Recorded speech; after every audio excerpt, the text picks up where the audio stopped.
6th Town Hall meeting. We're going to get started with a couple of things. The first thing I'm going to say is I've got several proclamations tonight, which I'm not going to read, but I'm going to sign and talk about the gist of it. And the reason is I understand there's something, the Super Bowl or something's tonight. I don't know.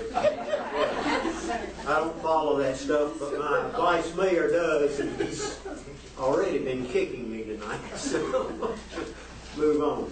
We'll open up the meeting with the Pledge of Allegiance, and I'll call on Vice Mayor first. Pledge allegiance to the flag of the United States of America and to the republic for which it stands, one nation, under God, indivisible, with liberty and justice for all.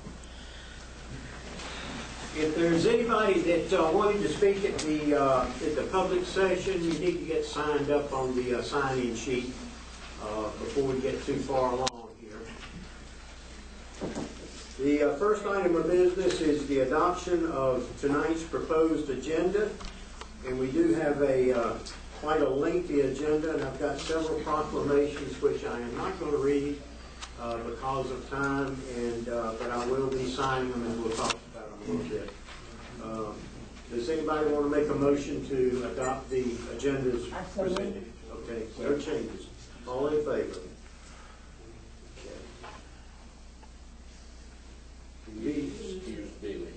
Okay, and yeah, Mr. Mashburn is out tonight, and I'll need a motion to excuse him. Okay, all in favor? And now the approval of the March the 2nd, 2015 board minutes. I'll make a motion to be approved. Second. All in favor? All right, ladies and gentlemen, the first item on the agenda tonight is a public hearing. It's supposed to be at 7:05, so we're a little bit ahead here.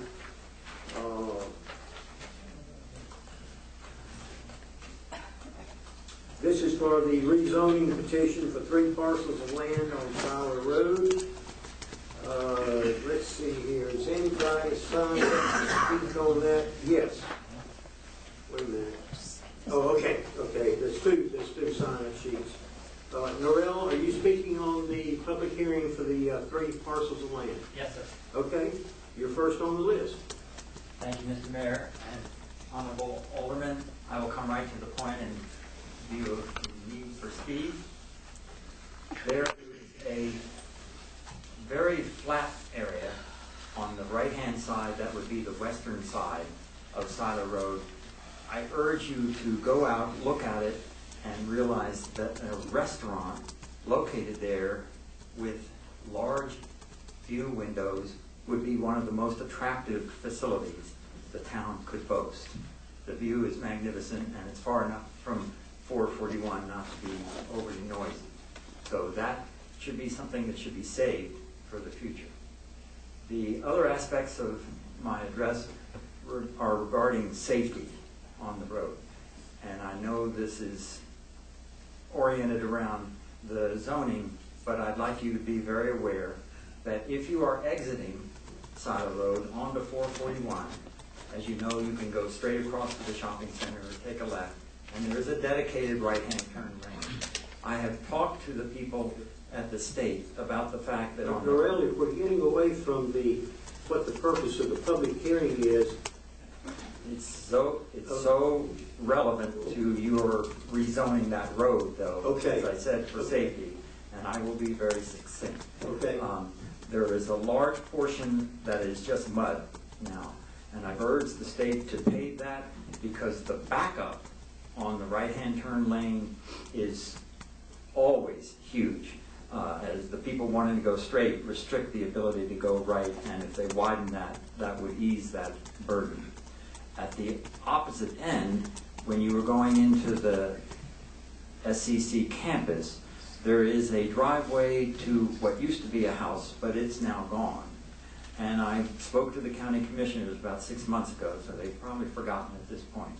But if we had the ingress via that driveway and just had the egress on the current two-way road, that would help safety a lot. When you go, I'm sure all of you have been to the library at some point, and if you're a little excited and go around that right-hand turn too fast, there's a major chance that you could tip over. It's just not very well graded there.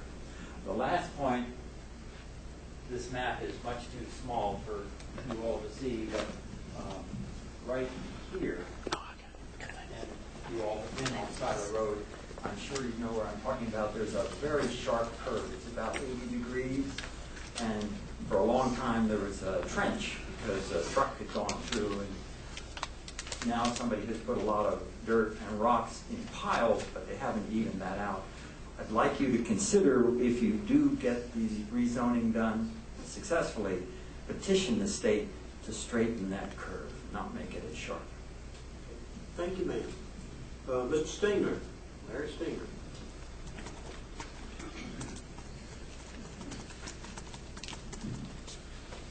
Thank you, Mr. Mayor. Thank you, Honorable Alderman and our town manager. My name is Larry Stanger, and my company owns 2 parcels of land on Silo Road right next to the entrance, or very near the entrance of the college. In fact, my property line actually butts up to the property line of the college. And we've been there about 7 or 8 years now, and ever since the DOT has widened the road, the amount of traffic has greatly increased. To the point where it's somewhat dangerous for the students. You'll see, I'll see a lot of students walking on Silo Road at different times of the day, and there's no sidewalks, there's no bike lane. They just walk along, and you know, some of them are handicapped. I saw one today, which kind of concerned me. They was doing what they do, you know, with the cell phone and texting and walking along the edge of the road. Kind of made me nervous. I had a couple of comments. You know, the 35-mile speed limit out there, you have no control over that, but that's never observed. You see people going around that curve doing 45, even 50. That's another concern. There's something else that the town needs to consider when they look at what Silo Road could be. And, you know, if you drive down Silo Road, you'll see a beautiful college, you'll see a beautiful early college, and you'll see a beautiful library. There's also a community garden at the backside on the Greenway. And one of the gems that Franklin owns, or doesn't own, but has in his possession, is the Greenway. Not many folks know that you can go down to the library, park your car, walk down to the Greenway, and go all the way back into town, and have an enjoyable walk along the Cotucachay Creek, the Little Tennessee, the Colasaja River, and Lake Emery. Now you tell me how many towns in North Carolina have that benefit. Very few. It's a beautiful place for people to go. It's a beautiful place to ride a bike. It's a beautiful place. In fact, one of the sales pitches that I have for tenants for my professional building there is that, you know, if you have a bike, you could drive back into town by just going back along my property up onto the college and then around down to the Greenway, and you could pull up right here. So that's a gem. We don't advertise it enough. We don't talk about it. Tourism is one of the things that we're really looking for to help our economy. So I think that when you develop and do the rezoning, that I know it's going to be special use, and I like that because that means that you have a chance to talk with the developer and ask them to put sidewalks in. You have a chance to talk to the DOT if you do a traffic impact study, and you can ask the DOT, you know, how about a traffic impact study based on these projections of development? Mr. Van Wood owns most of the property back there, so it'd be great to have him sit down and share his vision of what he thinks should be going on. Most of that land back there is undeveloped. It's a chance to really control signage, to control the landscaping, to make it look like an attractive place for tourists, for our citizens, and our children to enjoy. So I'm all for the change in the zoning, keeping in mind those issues. Now, one other thing I just thought of is, I don't think there's a sewer line that runs down Silo Road except for the 4-inch line that was going to the college. If development's going to take place on Silo Road, I think you need to look into the right size sewer line, because a 4-inch line would never handle the development that could happen on South Road. Thank you very much. Thank you, Lynn. Appreciate it. The next person that signed up was David Stiles. David?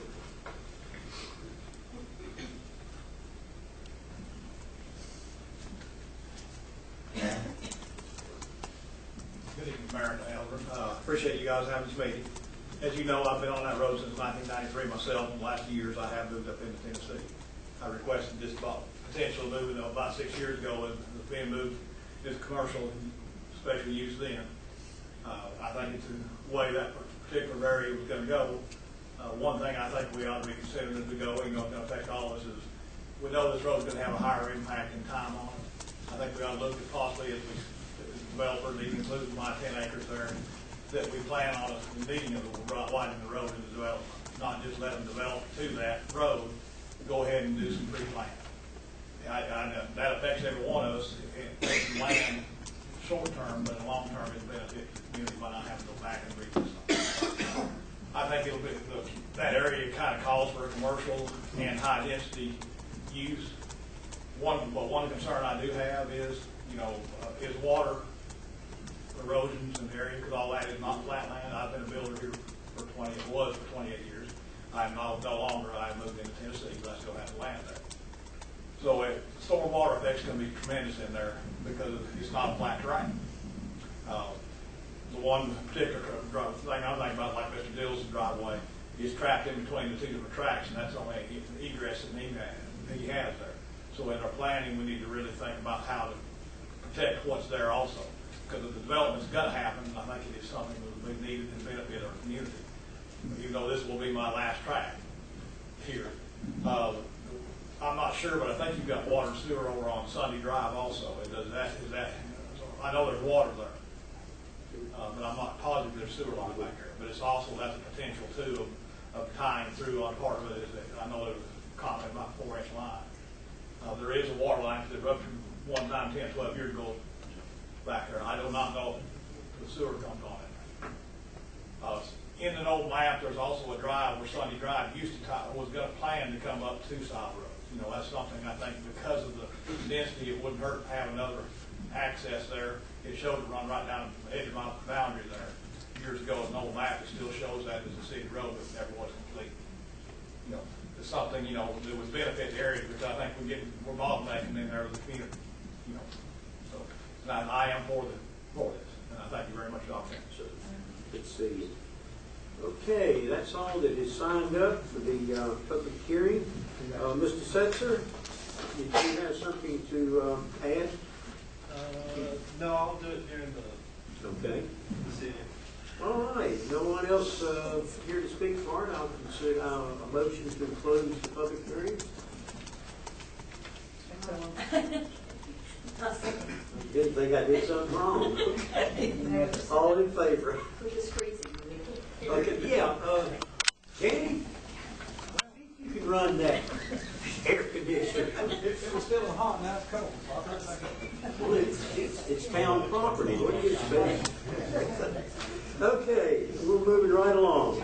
Okay, we have two people signed up for the public session. Mr. Derrick. You want to come out there and talk? Yes, sir. Come on, join the parade.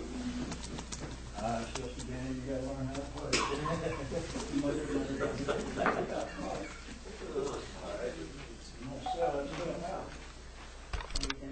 Good evening, board, Mr. Mayor, Alderman, everybody, sister. God, I missed Dennis, but anyway. I want to ask the town something tonight. It's a two-fold question pertaining to one thing, roads. How does the town decide which road needs to be fixed over another road? By point system. Yeah, Well, that's how do you- what we're talking about, the prioritizing. Well, how do you come to that conclusion? Do you walk down the road, look at all They the actually bumps, humps, they and actually all went that? out and drove it and walked it, yeah. That's not to say it can't be changed, but they Okay. did. Well, the one that I'm talking to you is about now is Forest Avenue.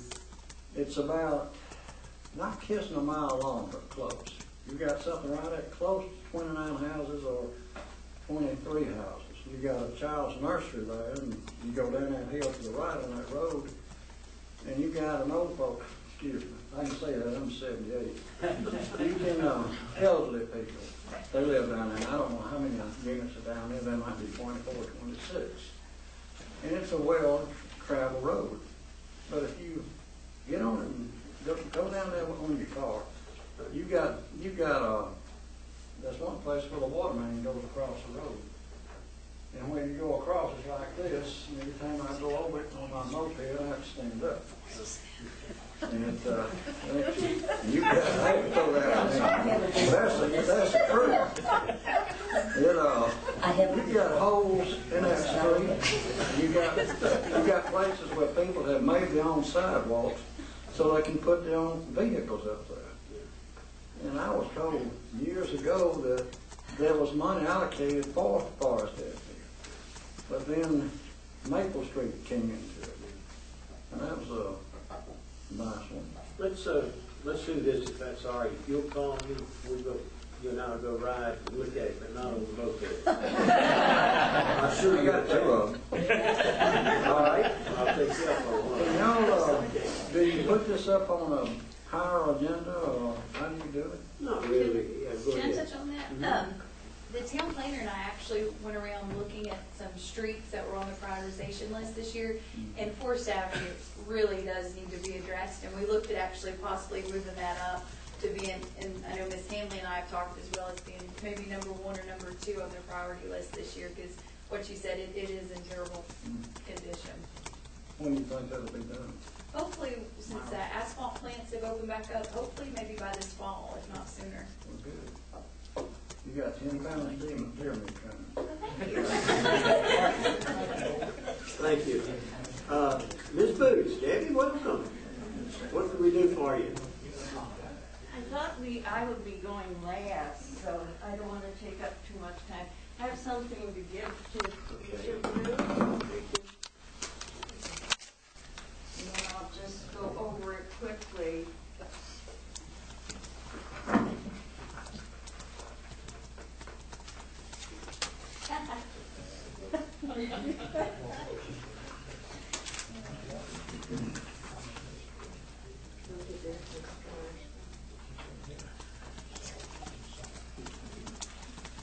Thank you. Try to make this time.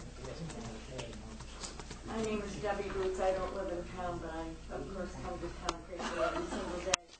I'm a member of the hiking club, and I'm here excited about the proclamation and also about the way the town is going of getting people recognizing the great outdoors in the woods and capitalizing on that. But I also think that we ought to bring more green space in town and more wildlife. And I'm just going to go over these pieces with you.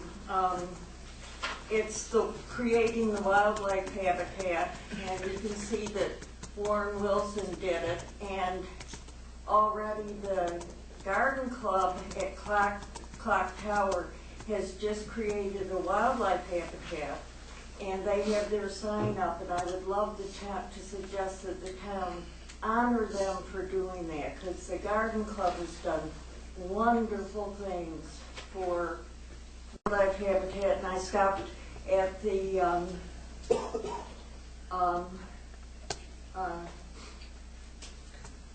well, I stopped at 2 places today, the Gem Museum and the Historic Society, and both of them could have wildlife habitat also.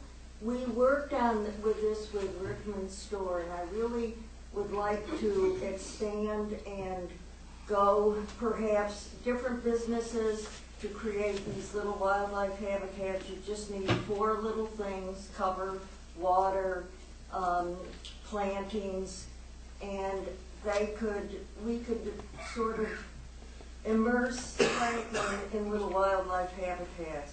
It would take a committee sponsored or authorized from the town to make it possible. They did it in Weaverville, and the woman who came in Weaverville has now got all green space, little green spaces.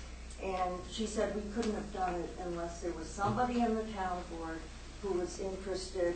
And so I think if the town could have sort of maybe a beautification or something like that, you could get people, the garden club and the various organizations, and perhaps work on wildlife habitats. The second thing was tree planting, and I sent Bob and Barb this back in December 13, and this is planting trees, and I think for creating a committee, you don't have it, Barb and Bob, because I sent it before you and I never heard from you. Anyway, you can look that over. The thing is, you people are so busy that you can't read everything, and people give you all suggestions, and you probably file them. And I'm a big believer in having committees, not committees appointed, opening it up and saying, who would be interested in working on a certain thing, and having committees, and you can send things to them and say, we want your advice on, you know, wildlife habitats or something like that, or planting trees, becoming a tree city. Okay. Or look at this junk I got from this lady. Would you please look it over and say if you think it's worth anything? The next one is vision ideas for towns, and it's very interesting of little things you can do within a town to make it more interesting to people, tourists, and to residents and to shoppers. The third thing is I would like to suggest that Franklin have a historic preservation committee, and I think there's buildings now that are being torn down, and there's the mound to be considered, and if there's a bunch of people that are really interested and perhaps could work on something and come up with some good ideas, and there's people with experience that I know in other places that have worked on historic preservation. The last thing is the snowflakes. I think it was the Franklin Press that said that you were going to go from LED lights to regular lights to make those Chinese bought snowflakes, which I think are ugly anyway. We never get any snow here, and you have them up there, and they're 24/7. They go all day and all night long, lighted up, and I think that that's a waste of money. It's not attractive. It's a waste of energy in the town. It's a backward movement, and I think that the thing you could do is just get rid of the snowflakes and put red ribbons or something simple up there, attractive and natural. Thank you. Thank you, Debbie. Okay, that was all the folks who signed up for the public session. Mr. James, you'll pass that chair, please, sir. All right, the next item of business is the board's action on the rezoning petition for the 3 parcels on Siler Road. Do I hear a motion to rezone the 3 parcels from residential R1 and medical, institutional, cultural, and residential MICR to commercial to SU?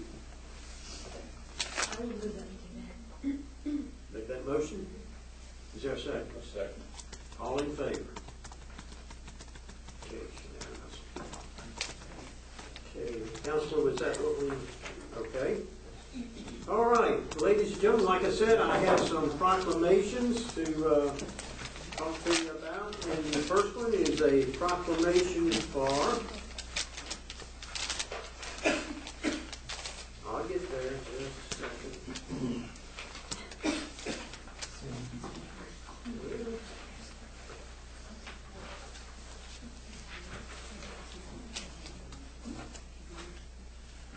You might want to tell me what it's for. I'm trying to find it.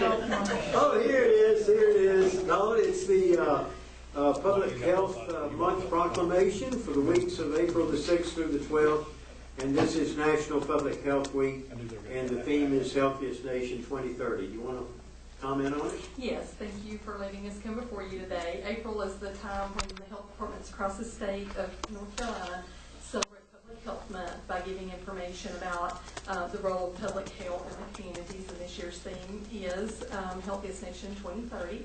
I have with me Teresa Murray, representing the Board of Health as well. And some of the things that we're doing to celebrate Public Health Month is we're presenting just for the health of it, healthy aging presentations at the health department. There'll be another session of those on April the 16th.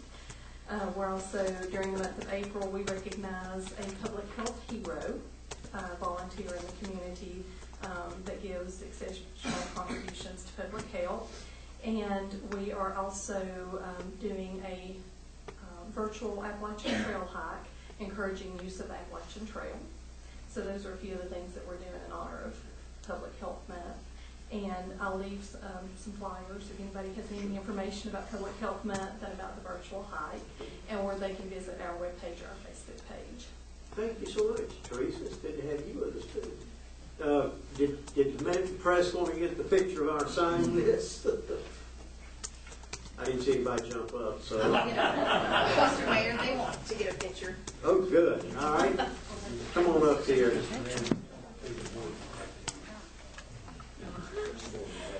I move that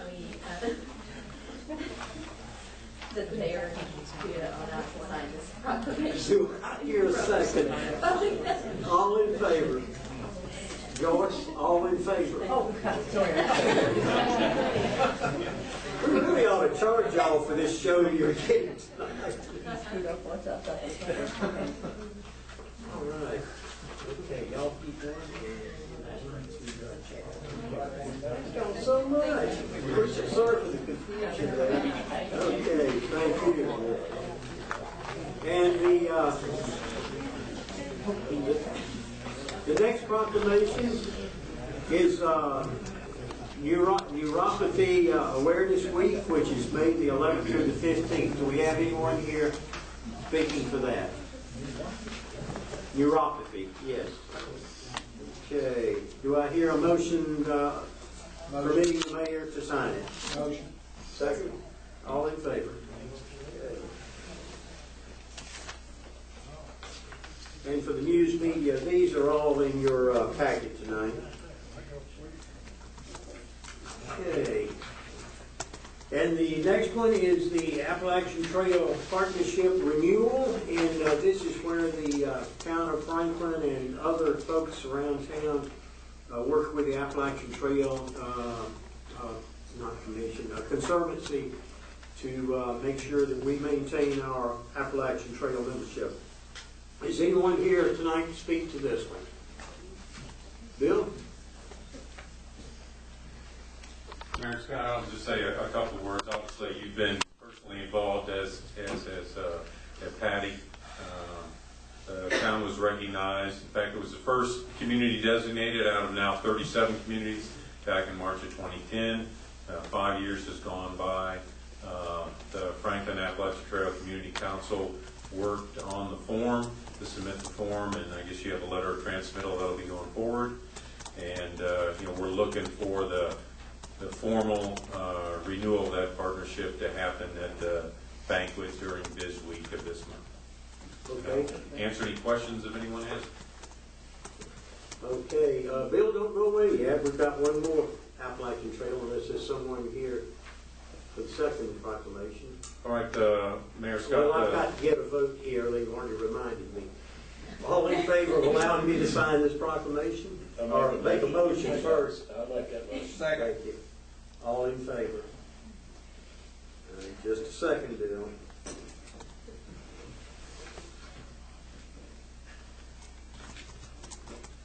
All right, and the second one we have the Appalachian Trail tonight is we have from the first day of spring through Earth Day. There are a whole lot of events taking place in the town, in the county, and among businesses celebrating the Appalachian Trail. Bill, you want to make mention of it?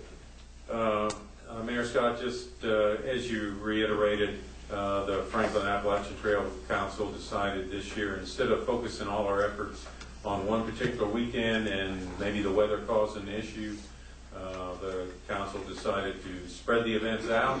A number of nonprofits have stepped forward, as well as businesses, what we kind of refer to as homegrown events, taking advantage of the trail, the popularity of the trail, and its many users. So this year we went with basically a month-long celebration period to give several different organizations an opportunity to focus on their events. I'm going to give a little quick short out here for Bill and the trail maintainers. They maintain 60-something miles of the Appalachian Trail, and they're out there almost every Wednesday giving up their Wednesdays. Rain, sleet, snow, tsunamis, it doesn't matter. They're all out there. And Bill, I just want to, on behalf of the town, I just want to say we really do appreciate it, because that trail is important to this town. We have several members from the hiking club here tonight, to include our current president, Olga Pater. Yeah. Hi guys, welcome. If I may say something, I didn't sign up. I'm Olga Pater, and I'm the president of the club this year. But I want to say that thanks to Sharon Van Horn and many, many volunteers, we had our first annual hiker chow down with chili dogs and trimmings and cookies and fruit and all. And I'm inviting the town board next year to come and join us. And that is without asking the VP. So next year, come and join us at the chow down. Thank you, Olga. Do I have a motion to allow me to sign the proclamation? I so mean. All in favor?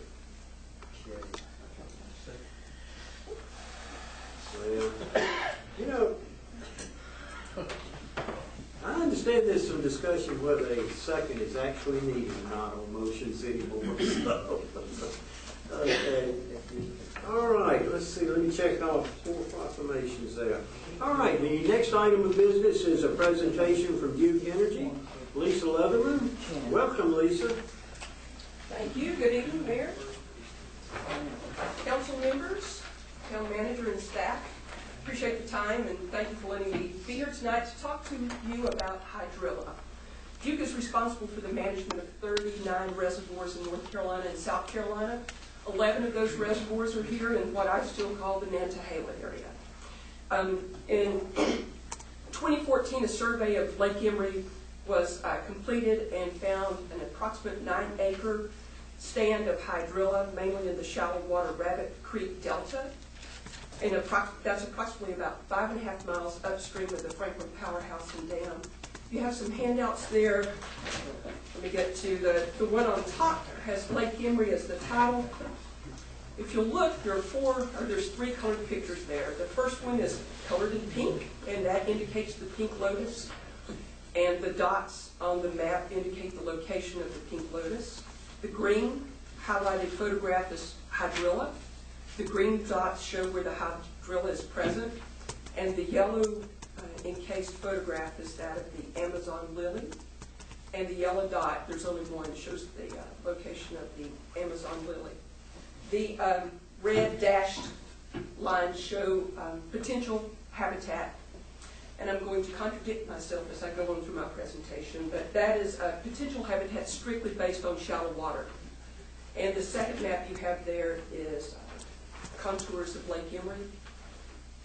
Should clarify that the project boundary does go upstream of the town bridges, but this was the only place that was mapped in 2014. And so you can see the depth there ranges anywhere from 1 foot to 19 feet. So it gives you an overview of the reservoir there. Hydrilla is a federal and state listed invasive aquatic plant. It's found in North Carolina, in the 1980s. Hydrilla is native to Florida, to Africa, Asia, and Australia. It was brought to the United States in the 1950s, in particular to Florida, planted in canals and rivers and harvested to sell in pet stores for aquatic plants in your aquariums. It's capable of growing at a very rapid rate. It can grow several inches each day and can infest lakes to the depth of 20 and 25 feet. When it reaches the water surface, hydrilla grows across the top and it forms tangled mats of plants. These mats are problematic in that they slow water flow. They also can reduce light and oxygen that can kill native plants, fish, and other wildlife. And a potential direct impact to Duke Energy's Franklin hydroelectric plant is the reduction in generation or breaking off of these mats that would then impact the intakes to our facility there. A couple of interesting hydrilla fun facts. Does not form seeds. New plants sprout from roots and broken stems. Root buds can stay in sand and mud for years before they sprout. And there's 4 options for management of hydrilla. Those are biological, chemical, mechanical, and physical management. In February of this year, Duke Energy met with state and federal agencies and local government to discuss 2 of the management options. That is biological, which would be the use of sterile Asian grass carp, and chemical control using an aquatic herbicide. The management option selected was to use sterile Asian grass carp. And so one might be asking themselves, how does one sterilize an Asian grass carp?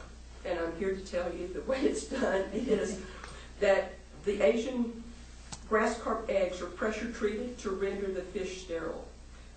Normal fish have 2 sets of chromosomes.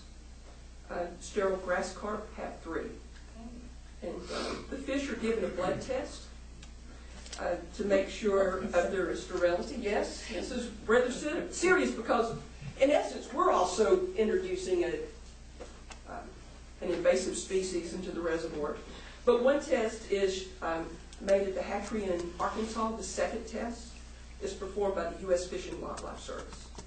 So North Carolina Wildlife Resources Commission established the number of fish that can be stocked and permits the shipment.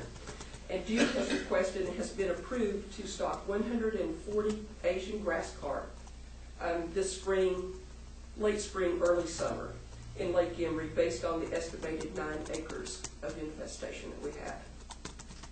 To follow up with that, Duke will conduct annual hydrilla surveys on Lake Erie in the fall, which is the peak growing season for hydrilla. Hydrilla has not been found in the other 10 Duke Energy Nantahala area reservoirs. You have a pamphlet there that talks about the infestation that's on Catawba River, just as a little more additional information. And there's a nice picture of the grass carp in there also. The only other western North Carolina reservoir that's known to contain hydrilla at this time is Lake Santilla, which is located in Graham County. And sterile grass carp has been stocked there by the reservoir owner and the North Carolina Wildlife Resources Commission. So Duke Energy and North Carolina Wildlife Resources Commission are partnering to utilize a cost share to stock the Asian grass carp in Lake Erie. A grass carp costs about $17.60, so a little background there. So just wanted to inform you of what our management plan is to try to get rid of this invasive species that we have in Lake Emery and see if there are any questions that you have that I might be able to answer tonight. But subject to being caught by fishermen. Well, you know, it was interesting in the discussion. We used to fish for carp down there all the time. Exactly. And one of the discussion points in February is, you know, they asked if people do bow fishing here because these grass carp, they're big, they're huge. So, you know, that's a possibility. We could lose some to that. We will put up signage that there are grass carp in the reservoir. And of course, you know, there'll be some turnover. Their lifespan, I can't remember, I think it's like 10. But I fished there for a while. They'll grow to go lay all the way across the field. Yeah. They're big. I don't think anybody's just going to catch them real easily if they're that big. We know what to use to bait. Yes, there you go. We have some bait available in the reservoir, so excellent. Any further questions? Excellent. Thank you. Thank you. I appreciate your Requires time. no action. Thank you. Thank you. All right. The next item is the discussion on banners. Larry Hollifield is going to present the findings of the banner committee. Thank you, Mr. Mayor. Thank you. As we discussed last week about the banners being already in the sign ordinance, that if we could move this back into the ordinance and set it up as a special events banner, not just banners. Because under signs that do not require a permit, a special events banner is exempt.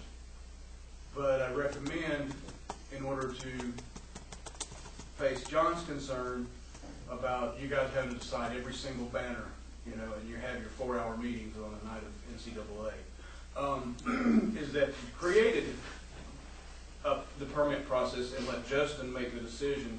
And at such time, should someone decide that they don't agree with Justin, that would fall to the Board of Adjustments, because there would be an appeal of a decision, removing it out of this room every time. Okay?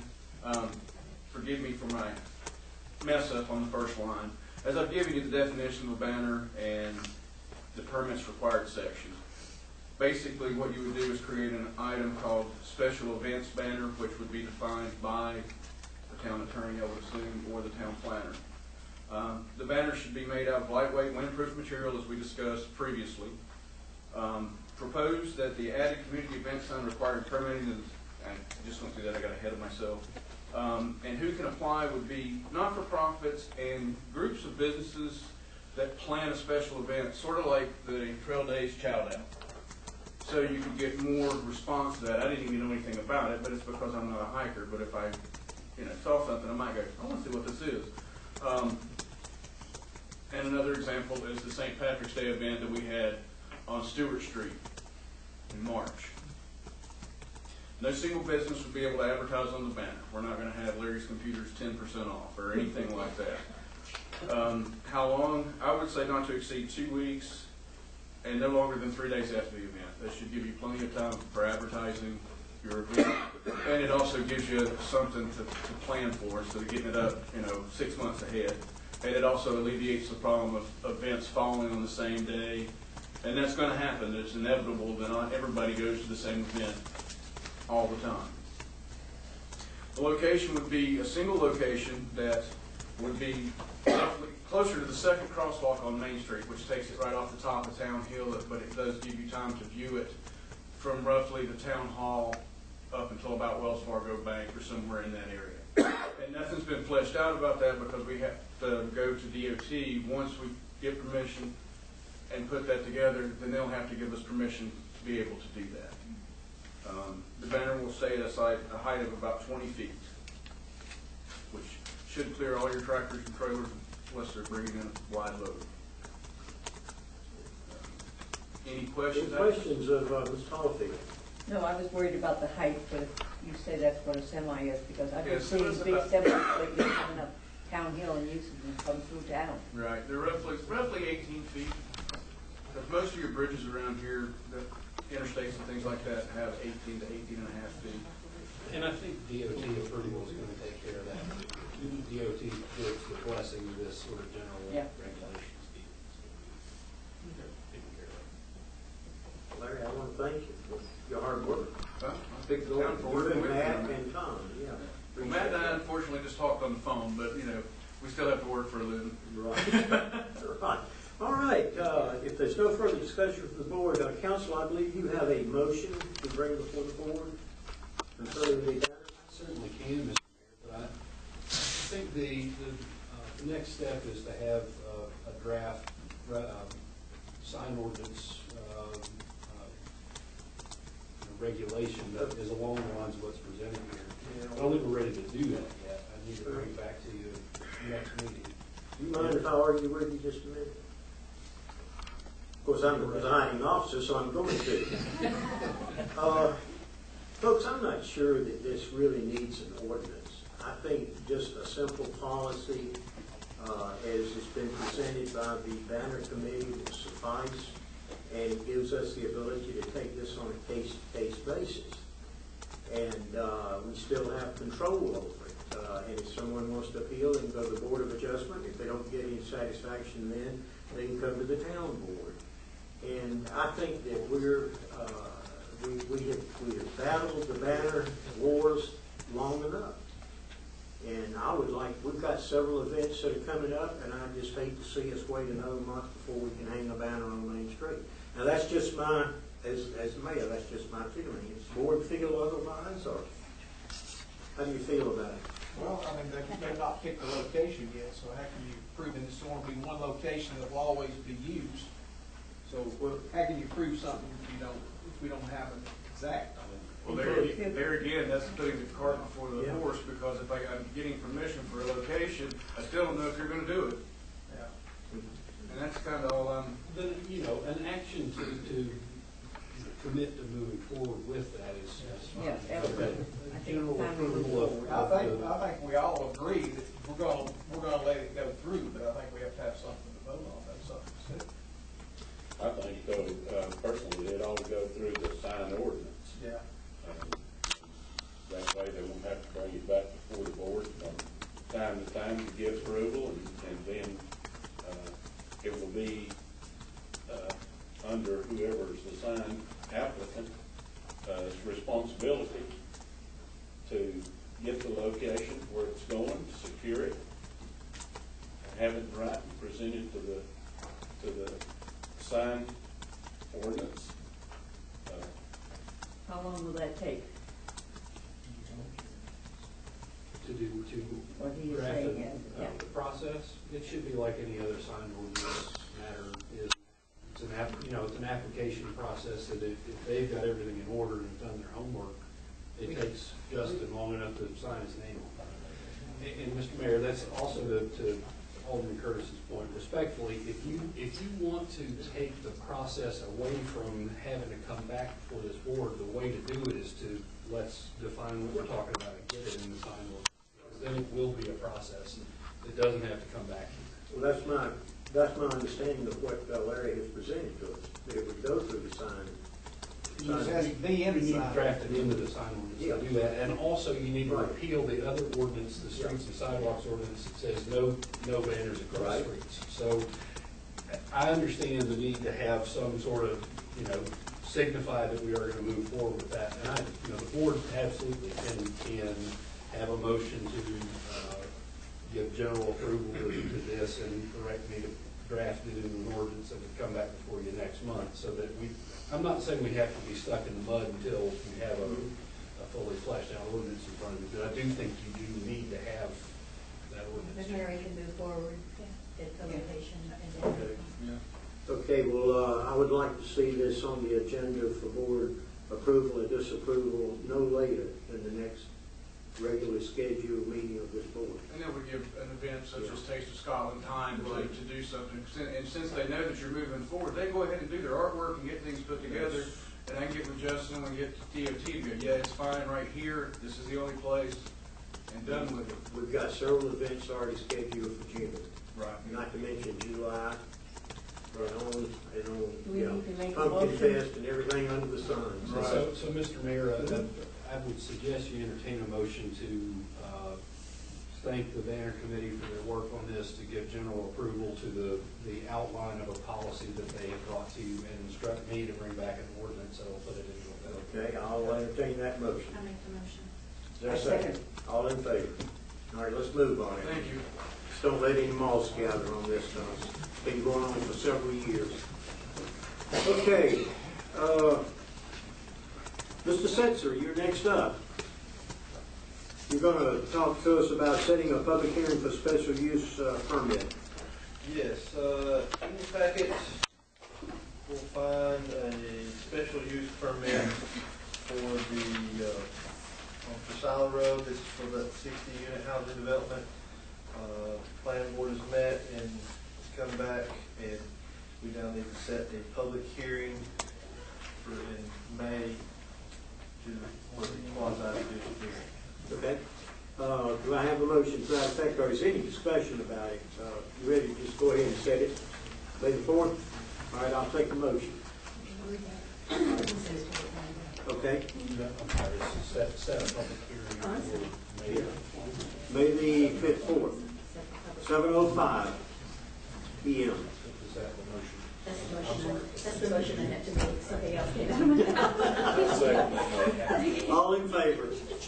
Signify. Thank you. Mr. Mayor, before Yes, sir. we do that topic, I just have to admonish the board again, this is a quasi-judicial matter, meaning that you are going to sit like judge and jury as to whether or not that permit gets granted. So you can't go out in public and discuss it and investigate it, do all the things you normally do for a legislative kind of decision.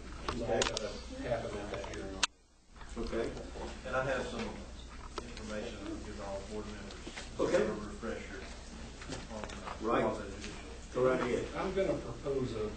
Justin will have that for you later as we get closer to time. I'm also going to have a set of procedures that will make it easier for us to know what the steps are to have that hearing. Okay. I'm asking you to approve that before the hearing itself. Okay. You want to do that tonight? No, sir. Okay. All right. We have a rezoning petition for Watauga Street and Dan Street before the Town Planning Board. Justin? Got a few more. These I didn't get in the packet.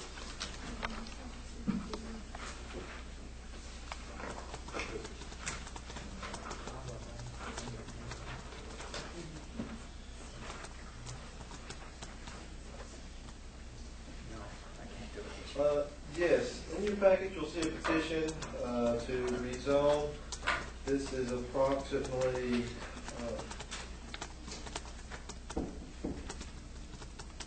it will be approximately 6 parcels. On the map it shows 5. The one parcel that you see is what I handed out.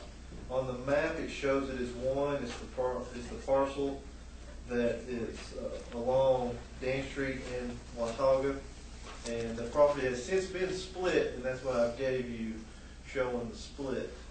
In the mapping department county has not updated the map, so, but that is there from the mapping office that they show they split it, but the online map has not been updated. But what this is a rezoning to change a portion of those parcels. The ones on Watauga Street, Williamson, Waldrop, Jerry Hawk, and the top portion of the Samuel, Christina, and Womack one, which is now actually Joe Sanders, as you've seen in the split.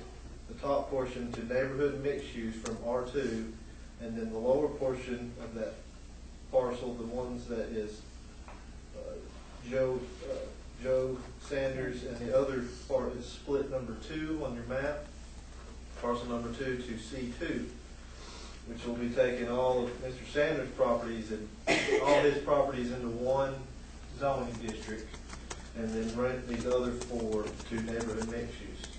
If you ask why this has come about, I was approached by a couple of the residents in the area, and they've had some problems with some the wish to expand on their renting. Some of them they rent, and they'd like to see expand to some lower end businesses that would apply for neighborhood mixed use, stuff like a doctor's office, pediatrician's office, a dentist's office, stuff like that, just so their houses could apply for that. And neighborhood mixed use,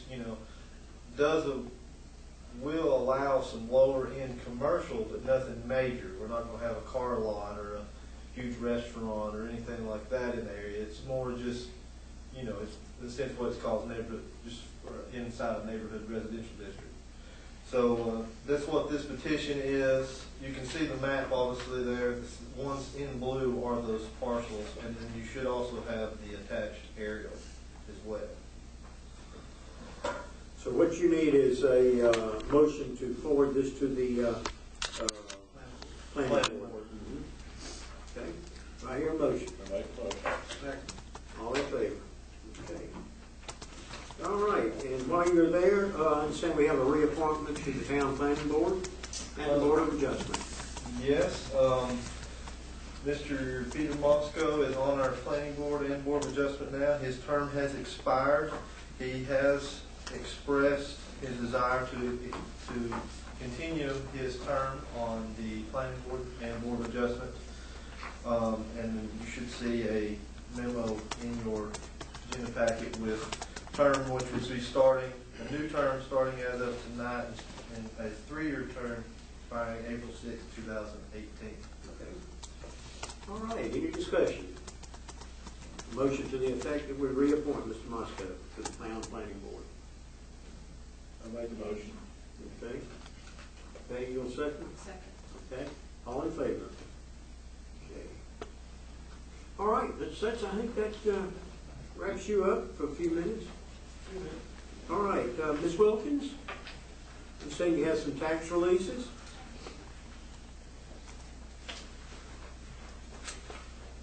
Good evening, Gordon.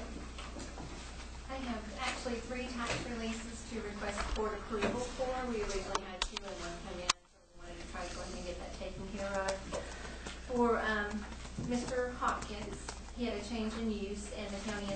to release $12,850 of value on his parcel. And it was changed from an apartment just to a storage space, so that decreased the value of the property. So we would ask that we can release the $12,850 of value, which is approximately $34.69 for our tax. Any discussion? What's the pleasure of the board? Make a motion that we approve it. All right. All in favor? Okay. Okay, our second one is Black Bear Construction LLC. They're actually located on Maple Street in Highlands, and in error, the county sent out as a tax bill to the town of Franklin, and we're asking that we release that tax bill for them. That was a personal property tax. It was in the amount of $63,728 of value, and would be the equivalent of $172.07 in taxes on our rate. And we ask that we can release that due to the fact that they're not in our jurisdiction. I move that we release that. Okay. Do I hear a second? All in favor? All right. Okay. And my last one is Cardtronics USA. And this one came about because it's a double taxation. The county has set up two separate tax bills for the same company, and they're asking that we release the second one. And there's documentation attached to each of these releases to show their reasons why they want us to release. Any discussion? Motion to the effect that we release it. Okay. Second? All in favor? That's all I have Ms. Wilkins, tonight. thank you, ma'am. Thank you. Okay. Madam Manager, I think you're going to talk to us about the Town of Franklin audit contract. Yes, Mr. Mayor and Town Board. What you have in your agenda packet tonight is the Town of Franklin audit contract for this upcoming year with Martin Starnes. The total for the audit is going to be $35,700. That is an increase of $600 from the previous year. However, if you noted in your agenda packet, there is $3,000 that the TDA pays separately. So if you take the $3,000 minus the $35,700, the total the town would simply be paying would be $32,700 because the TDA will pay the $3,000 within their budget. So we're just asking tonight if the board would consider approving the audit contract with Martin Starnes as presented. Okay. I'll entertain a motion to approve. Motion to approve. Second? Second. All in favor? Thank you, Madam Manager. All right, then I think you also have a budget amendment. Yes, Mr. Mayor and Town Board. The budget amendment that you have before you, there's a handout. It's from the police department. And what we're requesting to do is remove in general fund in the revenue ABC law enforcement funds into an expense account that's ABC law enforcement funds. And the justification for this is the appropriation of accumulated ABC funds dedicated for law enforcement. And that total would be, we're looking at moving $8,133, and that would allow our police department to buy some tasers and also some holsters within that funding. All right, do I have a motion? Make a motion. Second? Second. All in favor? An agreement for the engineering services for the water plant upgrade. Yes, Mr. Mayor and Town Board, I have passed out a revised version, and I know that Mr. Henning's going to touch on a couple things as well. What we've requested McGill & Associates to do, this is a contract in the scope of services. We've requested that they remove and delete sections 2.4 and 2.5, and that is reflected within the paperwork that was just passed out to you before the meeting. This takes away the $217,000 that McGill is requesting up front for scope of work. That would be better left until we actually get to the project phase and can look more into a price, maybe negotiation. So this contract, what we're asking tonight is basically just to move forward to allow us to start the first engineering report with the state that will be due May the 1st for the water treatment plant upgrade, and then in probably 6 months, once the construction phase begins, we will look at a more effective cost, $270,000 we'll see. And John, if you wanted some things you wanted to note. I do, Mr. Mayor. I have a few questions for McGill. Generally, this contract is fine. I don't really find any huge red flags with it. There are a few things I want to talk over with them and have questions about.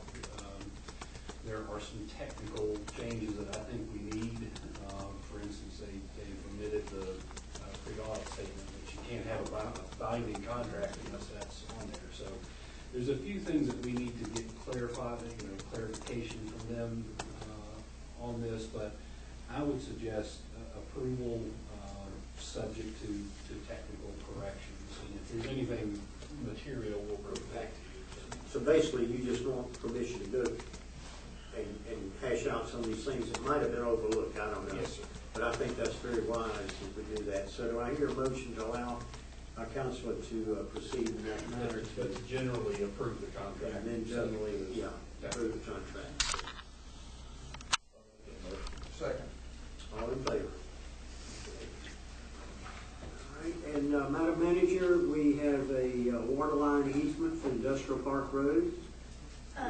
Yes, Mr. Mayor, and Town Board, what you have is, and John, you can touch on this as well, is on Industrial Park Road, we have an individual who is requesting that the town take over the maintenance and supervision of the presently existing fire hydrant and existing water line from its connection within the water distribution section.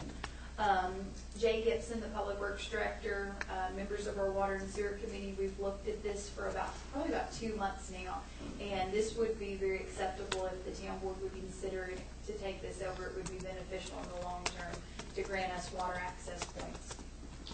It also is a hydrant used by our fire department for service out there, so it really is in our best interest to have this particular one.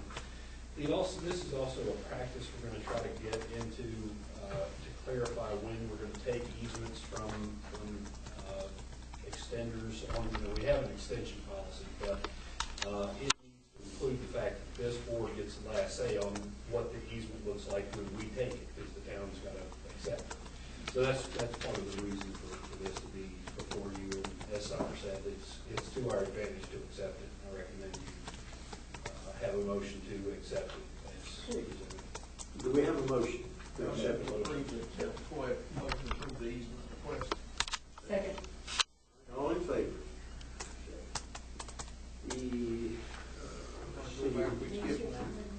What did we skip? Oh, Main Street. Oh, The what? number, oh, I know. Oh, it won't be on your list. The one right before that. Does he have a specialist? Glad y'all caught it, because I didn't have it here. Okay, we looking for a motion, if favorable, to acknowledge the Franklin Main Street program's inactive status. Any discussion? I make a motion. All in favor? Okay, good. Thank y'all for pointing that out to me. I missed it completely. Right, the application for wireless telecommunications facility special use permit. Mr. Setzer, you back up, sir. All right, in your package, you'll see the special use permit. This is for Verizon Wireless, and also Crown Plaza out at 9 Cunningham Road. This is for an eligible facilities request for our telecommunications ordinance. And eligible facility request is not, this is a new tower, this is just a upgrade or a modification to the existing tower. They, Verizon and Crown Castle has submitted the permit, their fee, and all the plans that is required for our ordinance. And I've looked over it and everything is sufficient, there's sufficient capacity, and everything, it looks to be perfectly in order, and just need a board approval so they can. So you have no reservations at all? Doesn't it just consist of placing an antenna somewhere on the existing? Yeah, all this is putting up a new, I think it's replacing an old microwave antenna and putting a newer model. All right, motion to that effect? I make a motion first. Second. All in favor? Okay. Moving right along. Madam Manager, you're going to talk to us about a deed for the highway right-of-way? Yes, Mr. Mayor and Town Board. Mr. Henning and I have been working since last month to see with the town bridge as it's approaching its project that's getting ready to be started in the next few months. to see about DOT maybe acquiring the pump house. That's why we postponed it. Unfortunately, at this time, it doesn't look like they're interested in purchasing the pump house.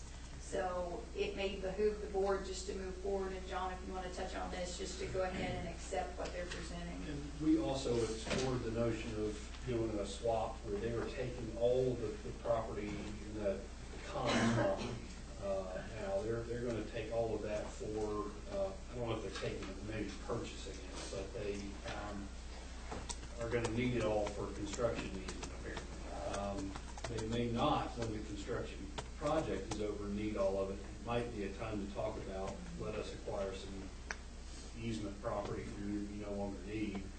I would hope that you could get a good deal from the DOT at that point for property they don't need it.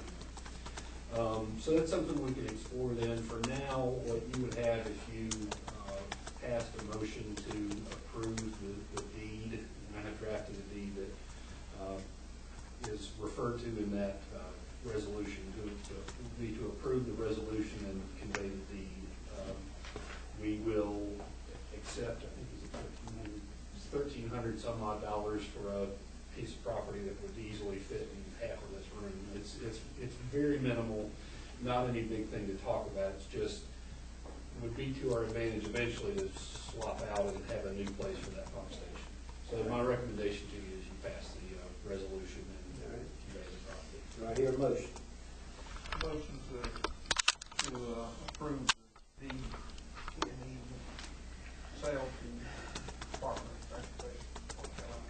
Second. All in favor? Okay. Well, ladies and gentlemen, that pretty well takes care of the agenda. There's one thing, I've got a couple of things, and then we want to go around the table and see if the board does. Mr. Curtis and I attended a interesting meeting Monday Tuesday night, it doesn't matter. Sponsored by the North Carolina League of Municipalities. And Franklin and Macon County stand to lose a bunch of money under this sales tax reallocation. Interestingly, there are 7 counties in Region A, and we're the only county that's going to lose money. Now, the county stands to lose, Mr. Curtis, you correct me if I'm wrong on this, approximately $1.5 million. And out of that, we stand to lose $44,000. In other words, the sale tax that we're collecting here is going to go over to Hendersonville and Henderson County. And this is very unfair. The North Carolina League of Municipalities is up in arms over it because it's hitting some counties and municipalities very hard while being a boon to other counties. And I think that traditionally, sales tax monies have always stayed pretty much in the area in which they're generated. And for some reason, Raleigh thinks they can improve on that. And I don't know why I'm throwing it out here, because I don't know what we can do unless we start calling Senator Davis and Representative West and anybody else and just expressing our, for example, Cherokee County will get an 8% increase in sales taxes even though they don't generate it. Clay stands to get 44.3% more sales tax than they've been getting. And Graham, 36.2%. Haywood gets very small, 1.7%. But Henderson County, which is one of the richer counties in the state, is going to gain 8.1% of increased sales taxes. And so what we're losing is 13.9% of the sales taxes that we take in. Did you want to say anything about it, Vernon? You would. I think it's pretty well covered. It's Wednesday night. Wednesday night, yeah. I know. The whole idea of it was to take money from the counties, the big counties that got most of it, and give it to the rural counties that don't have any money. So how are we the ones that get it? Tourism. Tourism, yeah.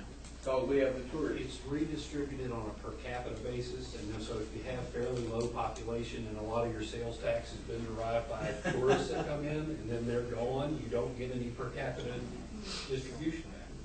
Well, the interesting thing about it is Henderson County, which has a very powerful senator, but we won't go into that, It is a very wealthy community. I don't think they're anywhere near a tier one like we've just become. And if you don't understand the tier system, tier one is where you're pretty much maybe one step ahead of the poverty level. And we're just, the whole league is upset about this. Yes, ma'am. How much is Highlands? Highlands, I don't have it. It'd be the same percentage. Not, well, it'd be the same percentage, but it could be more money. But evidently, the people in Hendersonville go over and Asheville, do their eating and shopping and spend their tax money there. So they're trying to figure out a way to get it back. I don't know, but I will tell you folks this is not a good time to be trying to run a town or a county. With the different things, another thing that the legislature is wanting to do is that your board here and the mayor, they want to see us have a partisan elections where we have to run as a Republican or a Democrat. And I am vehemently against that. I don't know how the board stands, but I'd rather just run as a resident of Franklin, not from some partisan party. I don't know how y'all feel about it, but I know that everybody just about there at that meeting feels the same way, that they do not want town elections turned into partisan elections. All right, let's go ahead and take it. Joyce? Sir. You have anything you'd like to add? I don't have anything profound to say at the moment. Mr. Jameson, I know you do have something. Should we look at passing a resolution to write a letter, an objection to what they're doing or something? I'm for Seems that. like we should do something. Would you If we don't authorize? say something, then how do they know that where we like it or we don't like it? And apparently, in my opinion, we don't like it, so we ought to say we don't like it. Would y'all have any objection if the manager and myself worded it and then sent it out? Well, I don't think it'd be illegal for y'all to approve it by email, wouldn't it?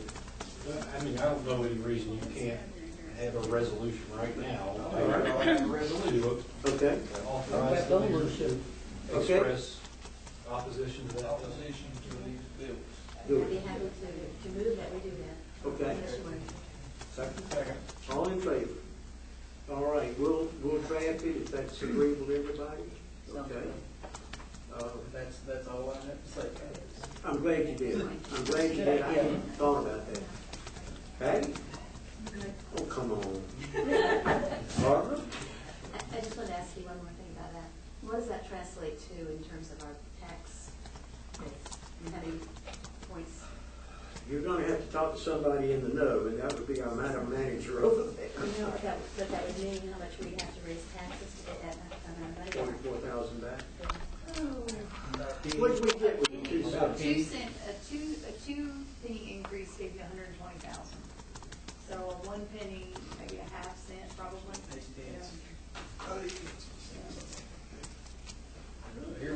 Here we go again with something else. State legislature passes that's taking money out that we collected in the past. Historically, Town tax too, if they can get it. well, there are other things. You know, we've lost the privilege license. And I'll just restate, it's just not a good time to be trying to run a town right now. Ms. Curtis? Well, ladies and gentlemen, I want to thank you for coming out on this rainy night. And Mr. Derek? He's gone. Okay. I was just going to tell him I'd meet him in the next day or so and get that second moped cranked up. So, do I hear a motion to adjourn? All in favor? Thanks, everybody.